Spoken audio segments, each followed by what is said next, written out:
Oke, selamat malam. Nah, saya di sini akan menjelaskan tutorial penyortiran atau pemilihan benih ikan toman yang sudah siap dikirim atau sistem karantina sebelum dikirimkan perjalanan jauh atau dari ruang lingkup luar daerah. Nah, posisi kita di sini, saya biasanya dari Lampung. Itu pemesanan mayoritas peminatnya itu kebanyakan di daerah Pulau Jawa. Nah, kebanyakan dominan daerah Jawa Timur. Nah, ini salah satu contoh pemilihan atau penyortiran benih yang dikatakan belum siap untuk dikirimkan. Nah, ini waktu pengkarantinaan kalau saya di sini pribadi 2 hari atau bisa lebih. Nah, dalam karantina ini ikan wajib dipuasakan atau tidak diberi pakan selama masa sebelum pengiriman. Nah, ini dalam masa pemilihan itu saya mengambil waktu malam hari ketika ikan tidak begitu agresif, jadi bisa terlihat mana yang ikannya terlihat luka, mana ikan yang kategorinya ciri-cirinya belum layak untuk dikirim. Nah, seperti inilah contohnya teman-teman. Nah, ini kondisi ikan belum siap dikirim. Nah, ada salah satu hal yang terlihat sangat nampak. Yang pertama, ikan hanya berdiam diri. Nah, sirip tidak bergerak. Ada pula ini contoh yang sudah 75%, hampir katakanlah 90% ikan dalam kondisi hidup mati, sudah tak kuat lah katakan gitu.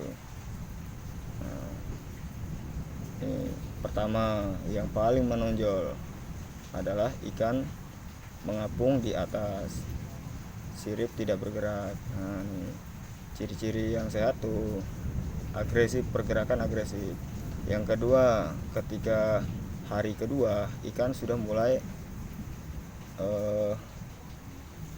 gesit dalam pergerakan, sudah tidak ada yang mengapung. Nah, itu dapat kita lihat. Yang pertama, pengambilan napas. Ikan ketika mengambil napas ke atas, mengambil oksigen, itu yang pertama ciri-ciri yang sehat itu hanya menggunakan katup mulut, pergerakan normal. Nah, seperti ini saya beri contoh.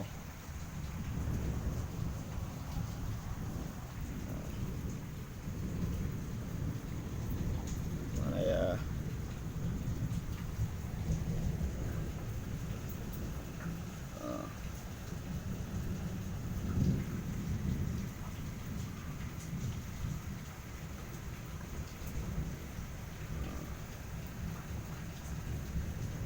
Posisi ikan ketika ngambil napas itu dalam hal ketika dia naik, dia akan putar arah. Itu ikan yang sudah sehat. Cuman yang tidak normal itu hanya mengambil napas ke atas lalu dia mundur lagi. Nah, itu tidak normal, kondisi masih stres. Nah, yang ketiga, ketika pengiriman, bibit yang kondisi perutnya besar, nah, seperti ini. Nah, ketika mana perut yang masih penuh dengan makanan itu disortir juga walaupun kondisinya sehat. Karena apa? Karena makanan tersebut akan dimuntahkan ketika dalam masa pengiriman atau saat di perjalanan. Nah, itu ciri-ciri yang tidak bisa dikatakan siap dikirim. Nah, ini yang tidak siap dikirim. Nah, seperti ini, disenggol tidak bergerak, tuh tidak pindah. Yang sehat ketika didekati jari, nah, itu pasti akan minggir. Nah, tahapan yang ketiga terakhir itu penentuan ketika kita dekati dengan cahaya waktu posisi malam. Ikan yang bagus itu pasti akan mendasar di bawah dasar. Yang tidak bagus itu dia akan posisinya di atas atau kalau didekati cahaya tidak ada respon.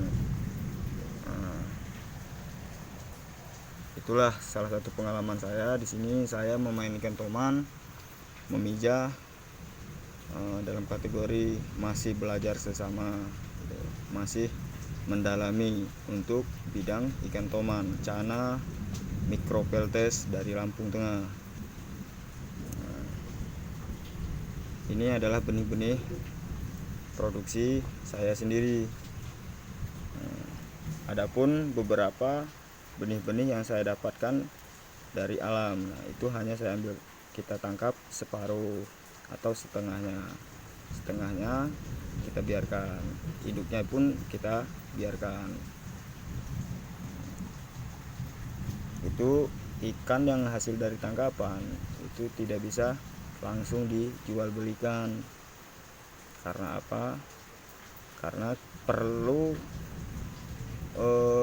pengarantinaan ataupun perawatan yang dikatakan intensif atau sangat-sangat dijaga kesehatannya, pemulihannya, cara melatih ikan agar terbiasa.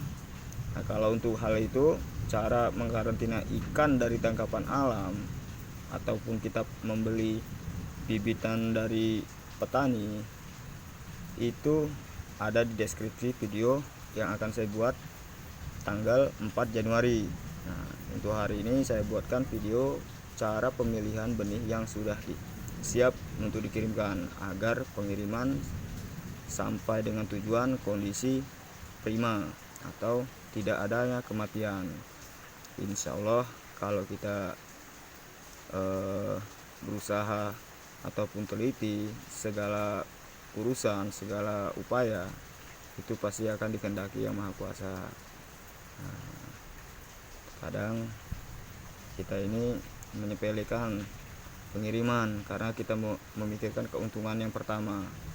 Padahal jika kita bermain dengan jual beli ikan, itu tidak bisa mempermainkan nyawa hewan tersebut. Kita harus perlu kesabaran, kita harus punya ketelitian, tidak boleh sembarangan karena ini nyawa. Kita menghargai.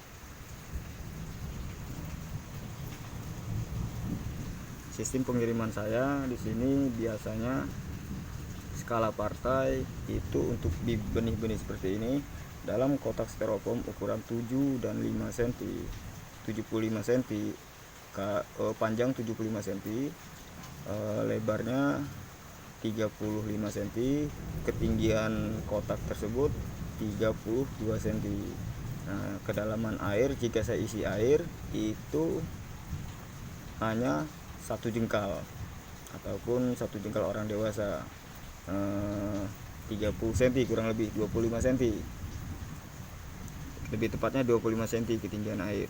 Nah, air tersebut yang kita pakai adalah air endapan, air yang sudah terkena papar matahari atau air yang tidak terkena kontaminasi air sumur langsung ataupun air dari bawah tanah. Nah, itu air yang sudah kita endapkan.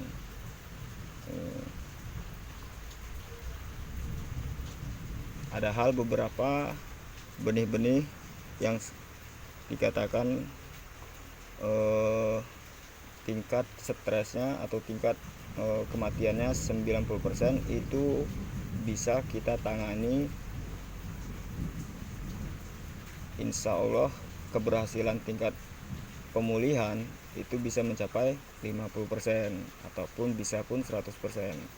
Nah, caranya itu adalah dengan membeli obat super tetra. Itu kalau saya super tetra atau obat luka dalam itu komposisi perbandingan 2 butir direbus, diberi garam 1 sendok, diberi kunyit satu siung ataupun satu berat 10 gram, diparut atau di blender, dimasukkan ke dalam air rebusan. Air rebusan ditunggu dingin, didinginkan terlebih dahulu, baru dimasukkan ke dalam 1 galon air. Nah, 1 galon air ikan yang dalam kondisi stres akut itu kita pisahkan.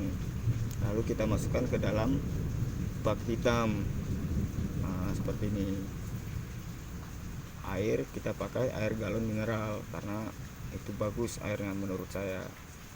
Lalu baru kita beli larutan rebusan super tetra, kunyit dan garam.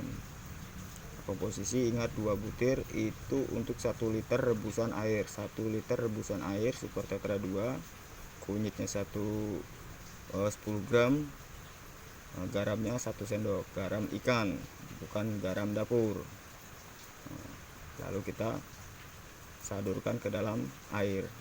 Nah, untuk air kita pakai bak hitam, itu dipenuhkan dengan 1 galon air. Nah, masukkan hingga perbandingan seperti ini.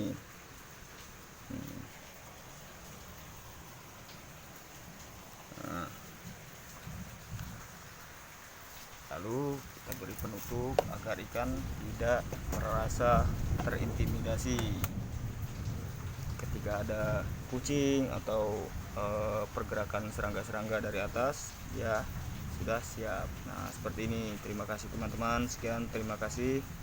Jangan lupa subscribe, bantu-bantu kita untuk berbagi pengalaman ilmu di bidang perawatan ikan ataupun pemijahan ikan. Sekian, terima kasih.